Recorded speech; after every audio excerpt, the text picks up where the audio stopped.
প্রিয় BA first সেমিস্টারের ছাত্রছাত্রীরা, আজকে আমি যে বিষয় নিয়ে আলোচনা করব সেটি হচ্ছে তোমাদের যাদের ঐচ্ছিক বাংলা রয়েছে, বাংলা সাহিত্যের ইতিহাস 1800 খ্রিস্টাব্দ পর্যন্ত এই সাবজেক্টটি যাদের রয়েছে বাংলা, তাদের জন্য আজকের এই ভিডিওটি অত্যন্ত গুরুত্বপূর্ণ হতে চলেছে। কারণ আজকের এই ভিডিওতে আমি তোমাদের সামনে নমুনা প্রশ্নপত্র মডেল প্র্যাকটিস সেট একটি তুলে ধরবো।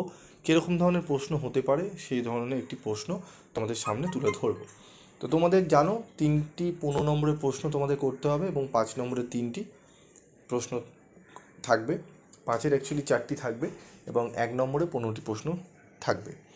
তো তার জন্য কী কী প্রশ্ন আসতে পারে, কীরকম ধরনের প্রশ্ন সেট হতে পারে, সেরকমই একটি প্রশ্ন আমি তোমাদের সামনে তুলে ধরছি, তোমরা একটু দেখে নাও। তবে এই যে দেখছো এখানে পুনর্মান যে 65 রয়েছে, এটা পুনর্মান 65 থাকবে না, এটা 75 হবে তোমাদের ক্ষেত্রে। তোমরা একটু ভালো করে দেখে নাও, এটি 75 হবে, ঠিক আছে, 75 হবে। তো 1-এর কয়ে থাকতে পারে চর্যাপদের আবিষ্কর্তা, প্রকাশকাল ও প্রকাশনা সংস্থার নাম উল্লেখ করো, চর্যাপদের সাহিত্যমূল্য বিচার করো, অথবা শ্রীকৃষ্ণ কীর্তন কাব্যের রচনাকাল ও বিষয়বস্তুর সংক্ষিপ্ত পরিচয় দিয়ে বাংলা সাহিত্যের ইতিহাসে কাব্যটির অভিনবত্ব আলোচনা করো। এটি 15 নম্বর করে 1-এর ক এবং অথবা ক্ষয়ের মধ্যে যে কোনো একটি করতে হবে। 2-এর ক্ষয়ও থাকবে 2টি 15 নম্বরের প্রশ্ন। কি থাকতে পারে?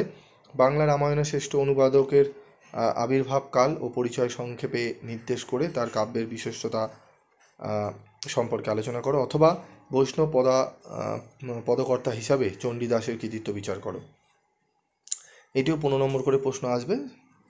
3-এর কয়েও 15 নম্বরে থাকবে। কি থাকতে পারে? চণ্ডীমঙ্গল কাব্যের শ্রেষ্ঠ কবিকে, তার শ্রেষ্ঠত্ব কারণগুলি নির্দেশ করো, অথবা কবি আলাওলের সাহিত্য রচনার সংক্ষিপ্ত পরিচয় দাও।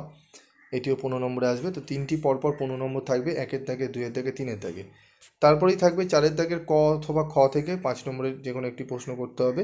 তুর্কি আক্রমণের পরবর্তীকালে গৌড়বঙ্গের সামাজিক অবস্থা বিষয়ে আলোচনা করো, অথবা শ্রীকৃষ্ণ কীর্তন গ্রন্থটির নাম নিয়ে যে বিতর্ক আছে তার সংক্ষেপে তার পরিচয় দাও। 5-এর ক কাশিদাসী মহাভারতের জনপ্রিয়তার কারণগুলি উল্লেখ করো, শ্রী চৈতন্য চরিতামৃত গ্রন্থের ঐতিহাসিক গুরুত্ব সংক্ষেপে আলোচনা করো। মঙ্গল কাব্যের সাধারণ বৈশিষ্ট্যগুলি উল্লেখ করো, অথবা সাধক কবি রামপ্রসাদের কবি প্রতিভার সংক্ষিপ্ত পরিচয় দাও। এবং 7-এর দাগের যে কোনো একটি বিষয় টিকা 5 নম্বরে আসতে পারে, বাংলা সাহিত্যের যুগ বিভাগ, গোবিন্দ দাস, ঠিক আছে, এই ধরনের প্রশ্ন কিন্তু আসতে পারে তোমাদের।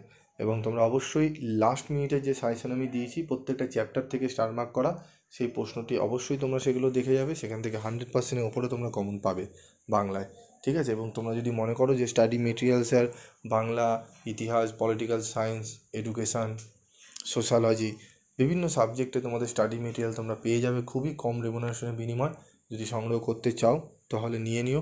অন্যান্য জায়গায় প্রচুর দাম তোমাদের যেমন দিতে হবে, তেমন তার উত্তরের কোয়ালিটিও কিন্তু সেরকম থাকবে না, ঠিক আছে। তোমাদের কিন্তু একদম টু দি পয়েন্ট অ্যান্সারের যদি পিডিএফ পেতে চাও তাহলে পিভি স্টাডি ক্লাসে তোমরা যোগাযোগ করে একবার নিয়ে দেখো, তাহলেই বুঝবে পিভি স্টাডি ক্লাসের নোটস এবং সাজেশন কীরকম হয়।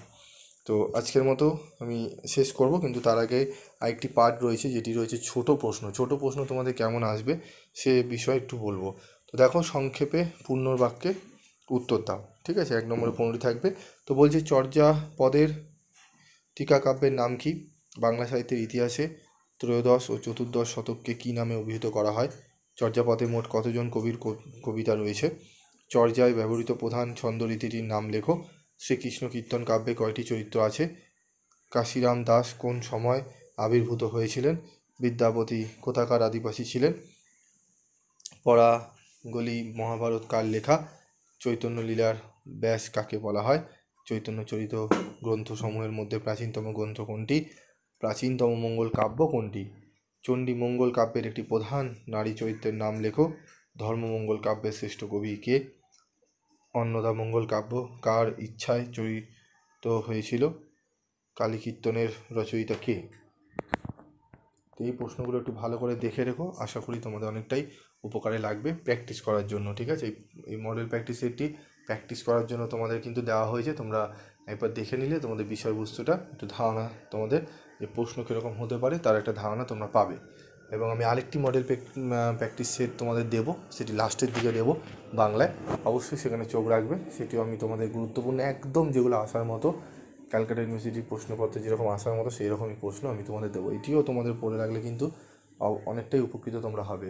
এই প্রশ্নপত্র তোমরা ভালো করে রেডি করো এবং তোমাদের ইএনভিএসের পরিবেশবিদ্যার এবং কনস্টিটিউশনাল ভ্যালু থেকেও কিন্তু আমি মডেল প্র্যাকটিস সেট দিয়েছি, সেগুলো অবশ্যই দেখে নেবে, উত্তর সহ দিয়েছি, তোমরা সেগুলো একটু করে নেবে।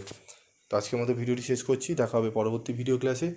তার আগে বলবো যারা চ্যানেলে নতুন তারা চ্যানেলটি সাবস্ক্রাইব করে পাশে থাকা বেল আইকনে ক্লিক করে রেখে দিও, যাতে যখনই আমি তোমাদের জন্য ভিডিও বানাবো এইরূপ তোমরা তার নোটিফিকেশন সহজেই পেয়ে যাবে, এবং বন্ধুদের মধ্যে প্রচুর পরিমাণে শেয়ার করো।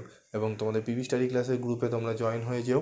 তোমাদের কিন্তু পিভি স্টাডি ক্লাসের গ্রুপে জয়েন হওয়ার লিঙ্ক তোমাদের যদি দরকার পড়ে তোমরা আমাকে বলবে, আমি কমেন্ট বক্সে দিয়ে দেবো বা ডিসক্রিপশান বক্সে দিয়ে দেবো। আজকের মতো এটুকুই, দেখা হচ্ছে পরবর্তী ভিডিওতে।